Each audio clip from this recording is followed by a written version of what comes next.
Day number 104. Read your Bible in a year. 1 Samuel chapters 21, 22, 23, and 24. 1 Samuel chapter 21. Then David came to Nob, to Ahimelech, the priest. Ahimelech came to meet David, trembling, and said to him, Why are you alone, and no man with you?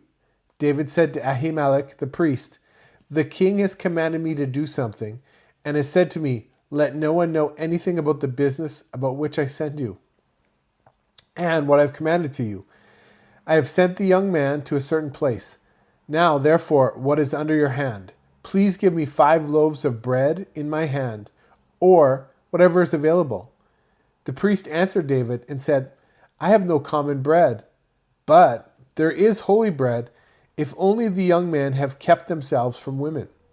David answered the priest and said to him, Truly women have been kept from us, as usual these 3 days. When I came out, the vessels of the young men were holy, though it was only a common journey. How much more then today shall their vessels be holy? So the priest gave him holy bread, for there was no bread there but the showbread that was taken from before the Lord, to be replaced with hot bread in the day, when it was taken away.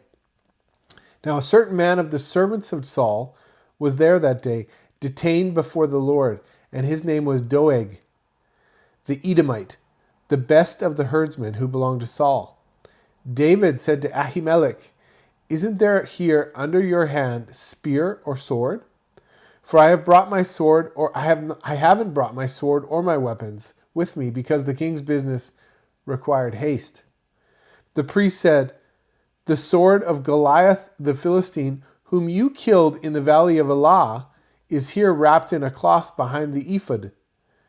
If you would like to take that, take it, for there is no other except that here. David said, There is none like that. Give it to me. David arose and fled that day for fear of Saul, and went to Achish, the king of Gath. The servants of Achish said to him, Isn't this David, the king of the land? Didn't they sing to one another about him in dances, saying, Saul has slain his thousands, and David his 10,000s? David laid up all these words in his heart, and was very afraid of Achish, the king of Gath. He changed his behavior before them and pretended to be insane in their hands, and scribbled on the doors of the gate, and let his spittle fall down his beard. Then Achish said to his servants, Look, you see, this man is insane. Why then have you brought him to me? Do I lack madmen, that you have brought this fellow to play the madman in my presence? Should this fellow come into my house? 1 Samuel 22.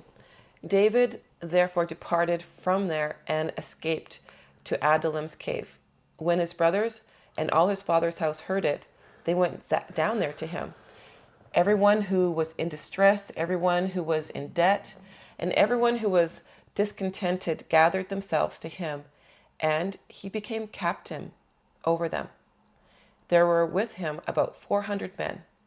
David went from there to Mizpeh of Moab, and he said to the king of Moab, Please let my father and my mother come out to you until I know what God will do for me. He brought them before the king of Moab, and they lived with him all the time that David was in the stronghold. The prophet Gad said to David, Don't stay in the stronghold. Depart and go into the land of Judah. Then David departed and came into the forest of Hereth. Saul heard that David was discovered with the men who were with him. Now Saul was sitting in Gibeah, under the tamarisk tree in Ramah, with a spear in his hand, and all his servants were standing around him. Saul said to his servants who stood around him, Hear now, you Benjamites, will the son of Jesse give every one of you fields and vineyards? Will he make you all captains of thousands and captains of hundreds? Is that why all of you have conspired against me?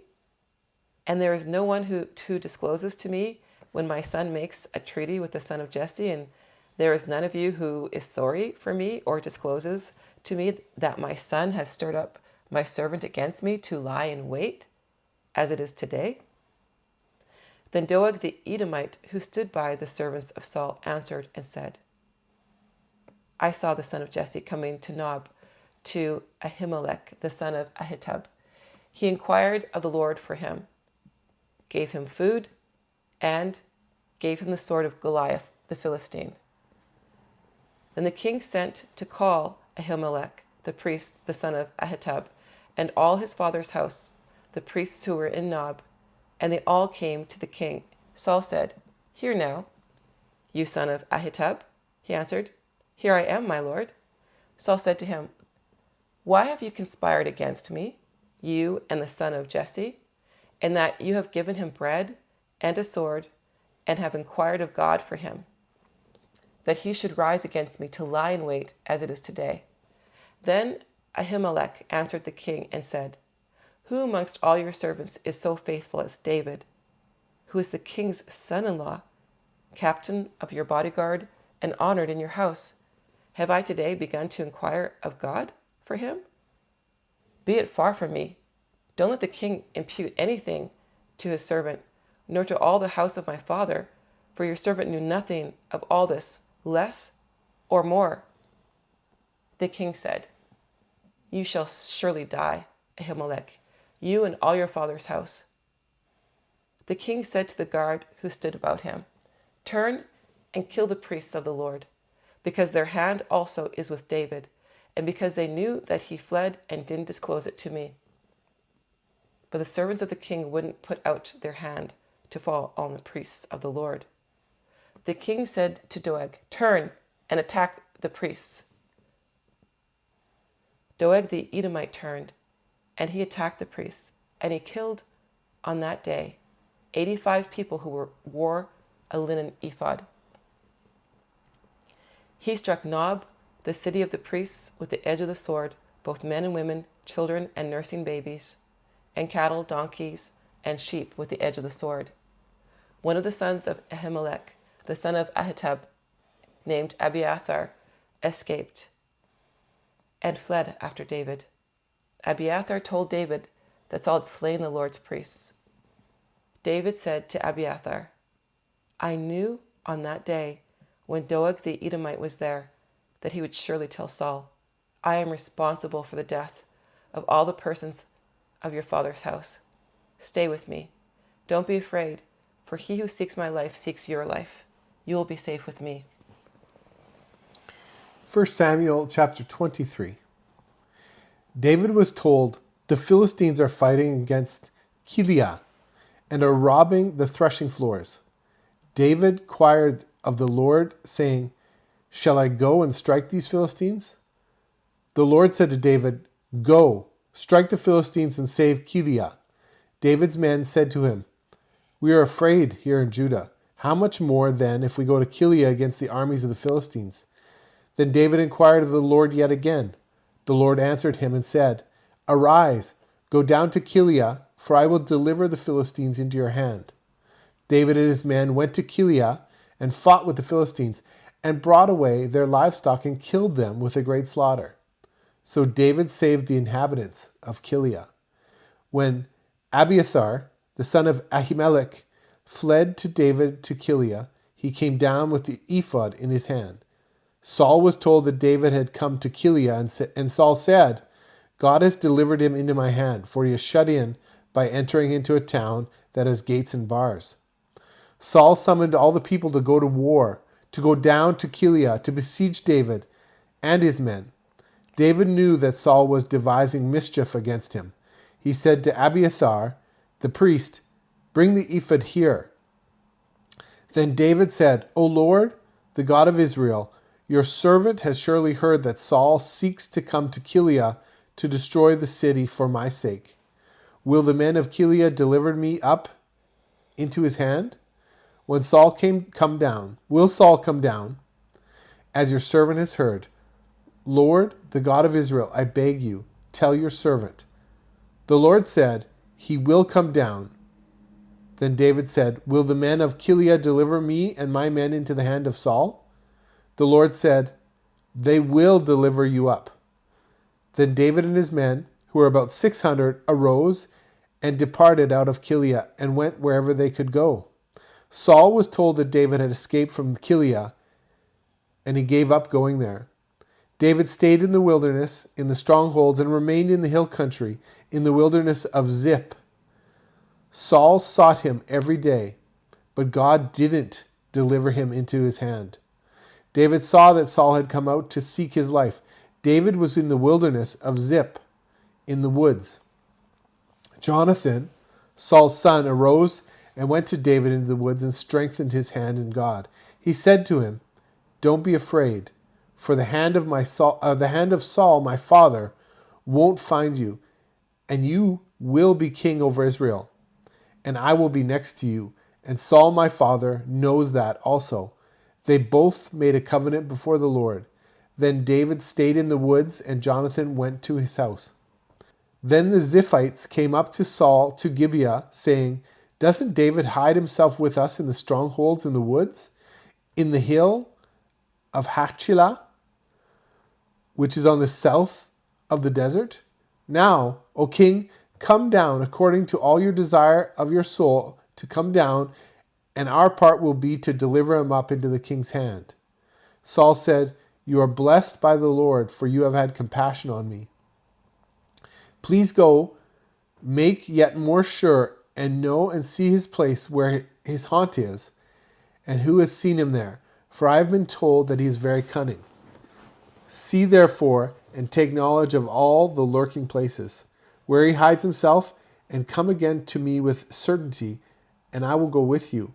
It shall happen, if he is in the land, that I search him out among all the thousands of Judah."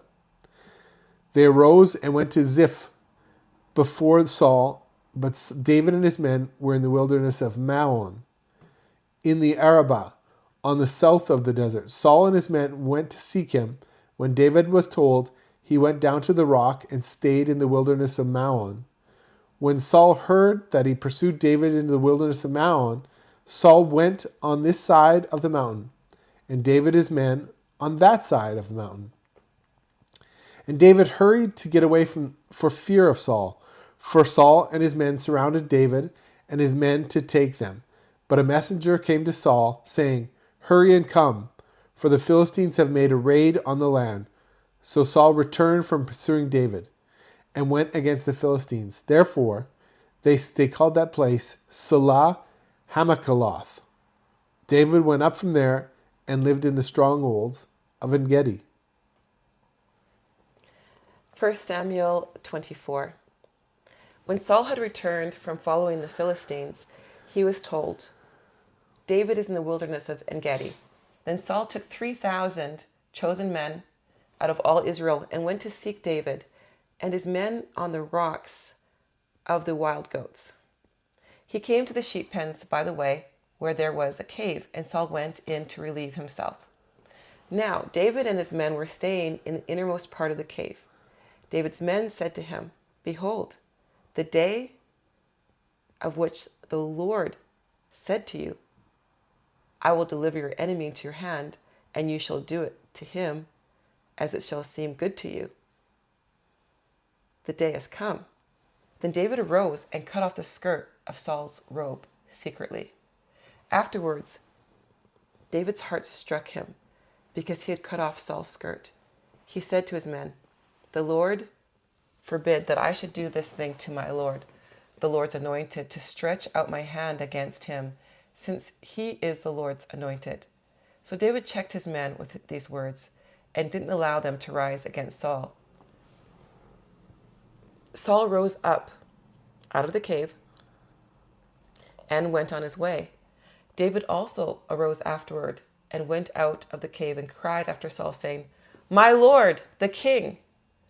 When Saul looked behind him, David bowed his face to the earth and showed respect.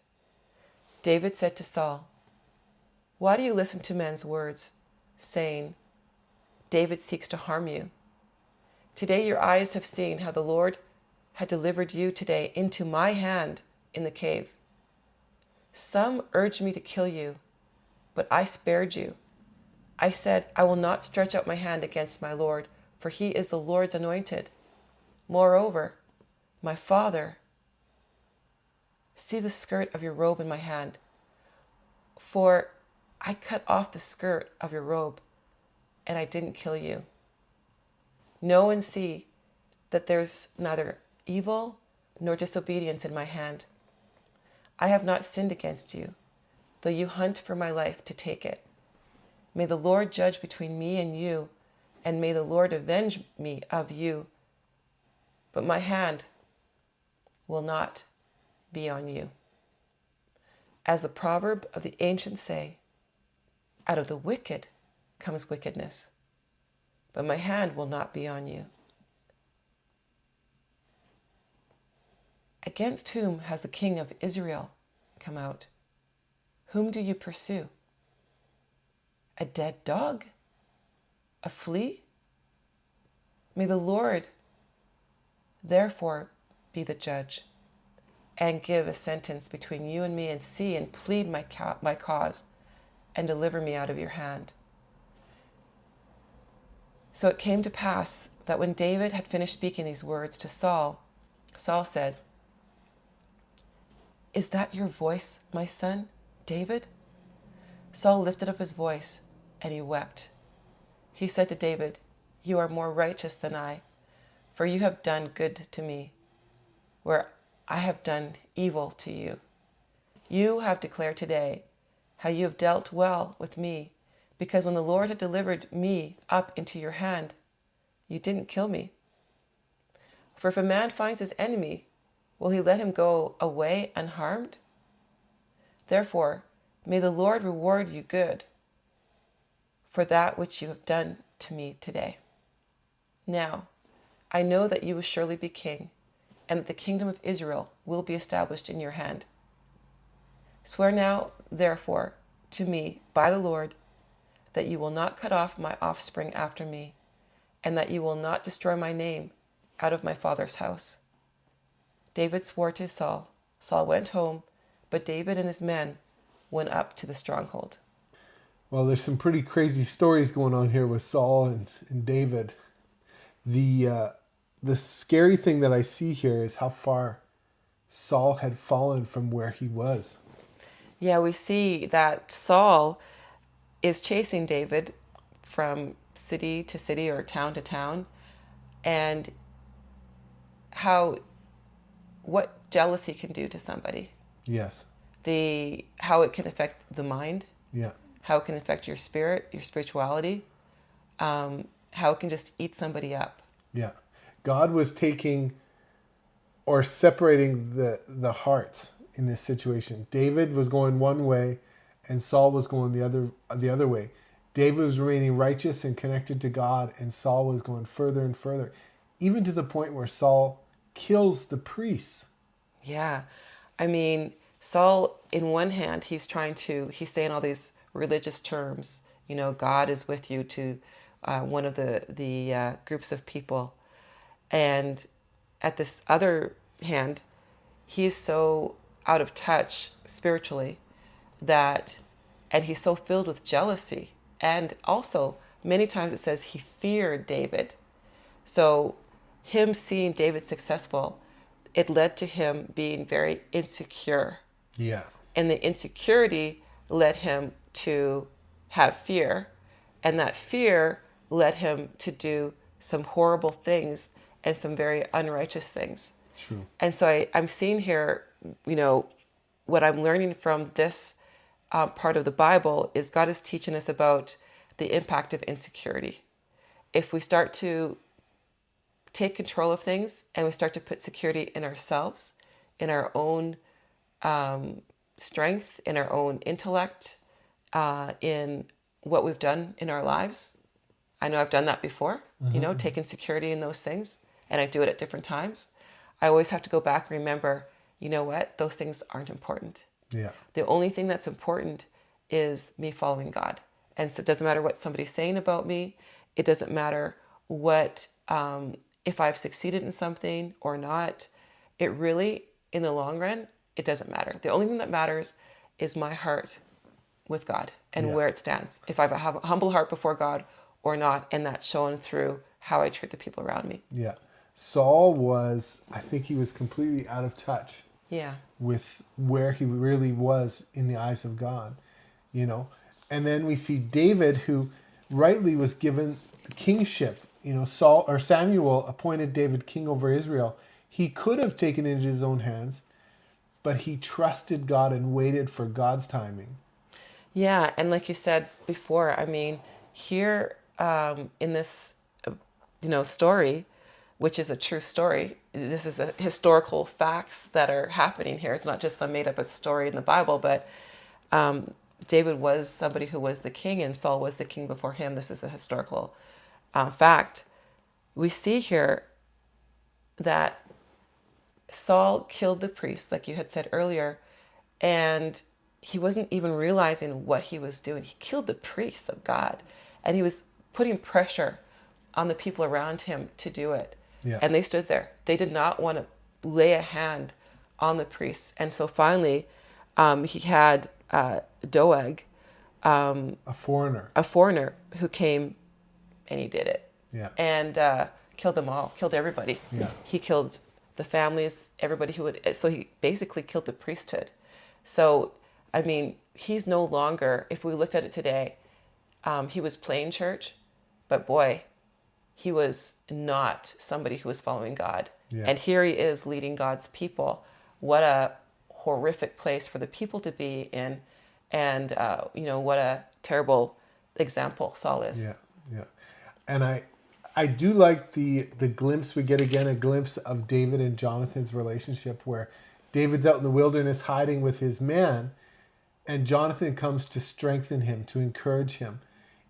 There's this phrase that says we can be friends for a season, friends for a reason, and friends for life, or friends for life. We see that David and Jonathan were friends for life. They were committed to one another for their entire lives.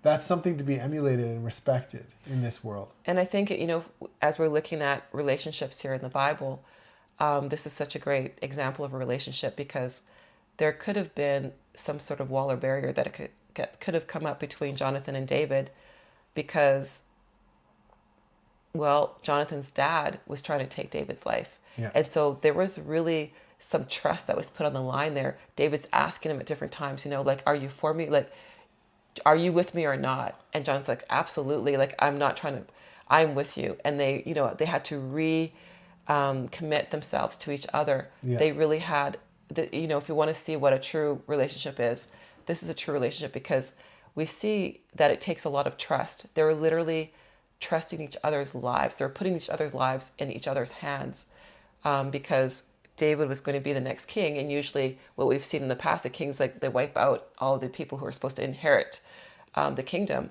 And, David vowed to Jonathan, I'm not going to do that. I'm going to take care of you and your family. Yeah. And at the same time, Jonathan was the next in line, but he could see that God was with David, and he even said that God is no longer with my father Saul, Yeah. but I can see that he's with you. There was an incredible trust between the two men, but also an incredible trust, both men, to God. And that's something that we should really take to heart as men and women today in 2025. And I think the other thing that really stands out to me here is when people are treating us wrong, when we're getting persecuted, and trust me, I'm sure it's happened to every man and woman on the face of the earth where somebody's treated you wrong. We see how we're supposed to respond by looking at David's life. David did not take revenge into his own hands. He did not say, well, because that person's doing that, I'm going to do this. He really trusted himself to God, and he let God do what God was going to do in the situation. He just trusted God. He called out to God. We see in different prayers that he's, God, take revenge, do something, and help me at the same time. But he didn't take it into his own hands. But he knew that God would take revenge and that God would do something. He just trusted that. And so in the meantime, while he had an opportunity to kill Saul when Saul went to relieve himself in the cave and David was right there, he could have killed him. Yeah. But he did cut a piece of his robe, which he was convicted about afterwards, because he showed disrespect towards the anointed one. The people around him said, hey, God has put Saul into your hands. Like, you could go and kill him. And David's like, no, I'm going to leave that up to God. Who am I Yeah. to do anything to the king? And so he had people around him giving him bad advice, trying to mislead him to do ungodly things.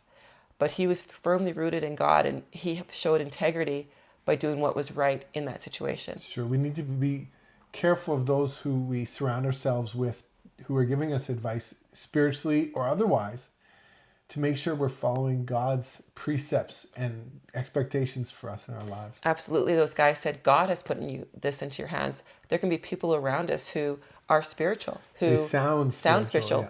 And I mean, even Christian brothers and sisters around us who are spiritual, if they aren't completely following the scriptures 100%, if they're, taking something out of context, it's out of context.